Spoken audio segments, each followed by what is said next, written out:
Janhavi Panwar. Welcome back to my YouTube channel, or if you people are new over here, then welcome to my YouTube channel. In this video, we're going to be talking about how to prepare for your IELTS exam in 1 month. Yes, you heard me correct. Generally, it takes approximately 3 to 4 months to prepare for your IELTS exam, but if time is a problem, then I've got y'all, because I've got the whole timetable and some tips for y'all to how to prepare for your IELTS exam in 1 month. So let's get started.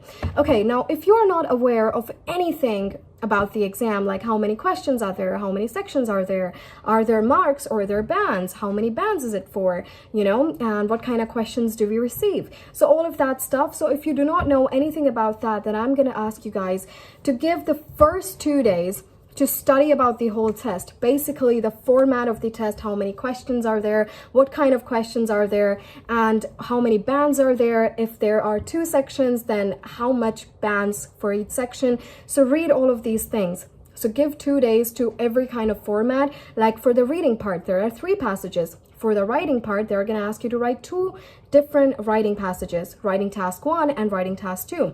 For the listening, there are 40 questions, and in reading as well, there are 40 questions. Now, what kind of questions are you going to get? That's what you're going to read in the first 2 days. If there are true, false, not given, yes, no, not given, fill in the blanks, comprehensive, basic, search a title, match the headings, what is the suitable headings, so each type of question. As for the listening part, okay, so you get 3 different sections, section 1, section 2, and section 3. In section 1, there is a conversation. In section 2, there is also a conversation. In section 3, there is a monologue. Now, you're going to study what kind of questions you get in each section. Basically, fill in the blanks, match the headings, or, matching the conversation, or whenever you have to fill any sort of information. So every sort of question that you get in your listening part. As for the writing part, there are 2 writing passages. So there is writing task 1 and writing task 2. In writing task 1, they give you 20 minutes to prepare. They give you 20 minutes to write on a graph, on a bar graph, on a chart, on a map, so anything like that. So the kind of questions you get in writing task 1, you're going to read about that. The kind of questions you get in writing task 2, they're going to give you 40 minutes for that, and you have to write under 250 to 280 words on that passage. So the kind of questions you get, advantages, disadvantages, pros and cons, and to what extent do you agree? What is your opinion on this thing? What is your take on this thing? So all of those things, yes, you're going to study about that. For the speaking part, it's divided into 3 sections. Section 1, very basic questions. Section 2, there is a cue card. Section 3, discussion kind of questions. So you're going to see to that as well. So basically, you're going to take out in the first 2 days, you're going to take out formats, every sort of format, every type of question you're going to get, and you're going to take out samples, writing task 1 samples, writing task 2 samples, and sample questions for both of them, sample reading passages, sample listening, which you can find on YouTube, yes, and sample speaking interviews, which you can find on your Google or your YouTube. So that's what you're going to do in the first 2 days, everything related to that. Now, moving on. So now you're going to find out which section is your weakest. For example, you can do pretty well with the listening part because your listening is very strong. You can understand everything. Now, in those first 2 days, you're also going to test yourself. Give 40 minutes to the listening part, and you're going to check if you can listen and understand everything properly, and if you can do it easily. Now, if you can do it easily, then you do not have to spend a lot of time on that section. But if you think your reading part is much weaker, so you have to spend 2 hours on your reading section. Now, in order to improve your reading section for the next 28 days, what you're going to do, you're going to read more and more. And I'm not just asking you to do reading samples and reading tests. No, you're going to read. You're going to read approximately 5 articles of a newspaper every single day. You can pick the Hindu, the Indian Express. Well, I'm going to recommend the Hindu because they have really nice editorials and really good articles. So you're going to read that. Now, what's going to happen is, now, reading is going to help you with your reading part and as well as your writing, because the more you're going to read, the more you're going to encounter sentence structures and vocabulary. And the main part of writing are your sentence structures and your vocabulary. So whenever you come across a new sentence structure, you underline it and then you use it in the writing section. And after that, when you come across a new word, you search the meaning of that new word, then you use that new word repeatedly for the whole day whenever you speak and when you're writing. Got it? Now, as for the reading part, what's going to happen is the more you're going to read, the more you can understand the way the sentence structures are built, the way the sentences are formed, the way they're molded. So that's going to help you in order to understand your reading comprehensions better. Now, in reading, there are approximately 6 to 7 different type of questions.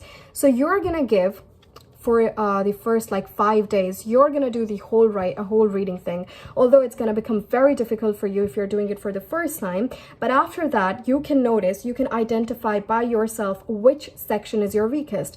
Like if you have to find out what is the suitable heading for this passage, so you can see like this is where you lack, so you can give extra time to that. The main point of preparing for any sort of exam is to identify where you lack, and wherever you lack, whichever the weaker part is, you have to spend more time on that. After that, what you're gonna do for the writing part, you're not only gonna read, you're gonna read different articles on common IELTS topic. Now, IELTS writing passages, IELTS writing questions, they always, come with some common topics that go daily, basically like crime, fashion, media, environment, traffic, education, family. So all these sorts of common topics, you're going to read sample answers of IELTS. Now, what I'm going to need you guys to do is that before you start writing on any topic, it can be on fashion, it can be an agree or disagree question. So what you're going to do, you're going to go on your Google, you're going to type that whole question on your Google, and after typing it down, you're going to read sample answers on that writing question. Yes, you heard me correct. Many people are going to think, no, that is cheating. No, that is not cheating. That's going to help you build your own ideas. It's very important in writing that you have got some great ideas. All right. And the more you're going to read sample answers, the more you can build. Okay, so this is the introduction part. Then you're going to come across sentences that are generally and very commonly used in the introduction part, in body paragraph 1, in body paragraph 2, and in conclusion, because generally in IELTS writing there are 4 paragraphs. One for the introduction, where you're going to discuss what the question is about and what is your take, if you agree or if you disagree, what is your opinion, a little gist of that. And after that, there is body para 1, where you're going to discuss whatever you agree with. Then there is body para 2, where you're going to discuss whatever you disagree with and why you do that. And then there is conclusion, where you're going to discuss everything that you've written down from intro to body para 2. Got it? So the more you're going to read sample answers, the more you can see sentence structure is being formed. Because in every IELTS writing, after reading approximately 15 to 20 articles, you can yourself figure out like the sentences they are being repeated. So read approximately 2 different articles every day. And yes, 5 different articles of a newspaper. Start reading more and more. It's going to help you with your reading as well. And also start speaking with somebody. So for example, if you can find a teacher and if you can find a friend, whoever, you basically start speaking with that person. So read sample answers for that, watch interviews for the speaking part now. Now for the speaking part, what you're going to do, I need you to watch interviews. I need you to be very calm and very chill, and I need you to listen more and more. It's not only going to help your listening skills, but listening more and more improves your speaking skills. So the more you're going to listen, the more you can improve your speaking skills. And please watch British shows, British interviews, because the IELTS test is usually in British.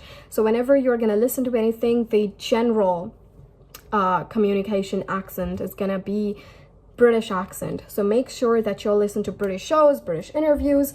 So that's what you're going to do. And as for the speaking part, well, moving on to the next tip, speak new words repeatedly. And you don't have to be very formal, you just have to be very general, because in the speaking section, they're just going to ask you very common questions like, what is your take on this? Where did you go on your last vacation? How was the place? So what do you think about this? But you also need to have a lot of ideas, and how those ideas are going to build, the more you're going to read. So everything in IELTS is through reading. And yeah, a little bit of listening as well. But reading, yes, reading is going to help you improve your reading skills as well as your writing skills. Listening is going to help you improve your listening and as well as your speaking skills. Everything is basically interconnected. So I'm going to need you to follow all of these tips for the 1 month that you have left. And yeah, wish you the best of luck for your IELTS exam. And I'm going to see you guys in the next video. Bye everyone. Stay safe.